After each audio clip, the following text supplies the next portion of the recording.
Pernah dengar tak pasal Laut Caspian? Tapi hakikatnya, dia bukanlah laut. Dia adalah tasik terbesar di dunia. Sini, geng Geo nak story.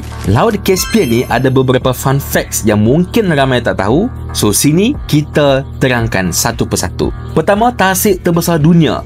Laut Caspian ni luas gila, geng. Sekitar 371,000 km persegi. Keluasan dia ni lagi besar daripada seluruh Malaysia. Tak terbayang kalau kau berenang sampai ke tengah. Matilah nak, oi. Kedua, dikelilingi 5 negara. Laut Caspian ni kongsi 5 sekaligus, iaitu negara Kazakhstan, Rusia, Azerbaijan, Turkmenistan dan Iran. Ini menjadikannya sebagai titik persilangan geografi, politik dan ekonomi yang menarik sehingga ada berlaku perebutan hasil minyak yang sangat bernilai. Dia macam dalam satu rumah tu ada satu toilet je. Lagi-lagi masa ada emergency case. Confirm lah berebut kan?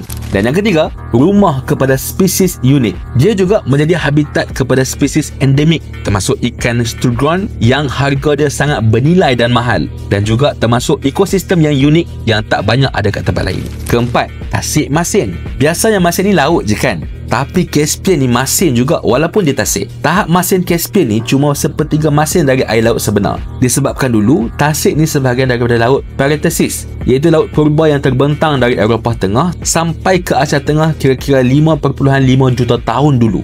Bila pergerakan kerak bumi berlaku, so laut tu terpisah dan tertutup. Tinggallah sisa besar iaitu Laut Caspian. Sebab tu airnya masih ada sisa masin tu. So geng, Caspian bukan je tasik biasa, tapi tasik gegasi yang menyatukan 5 negara. Dari luar nampak tenang je kan? Tapi dalam dia menyimpan ribuan tahun sejarah dan perebutan manusia. Dapat something.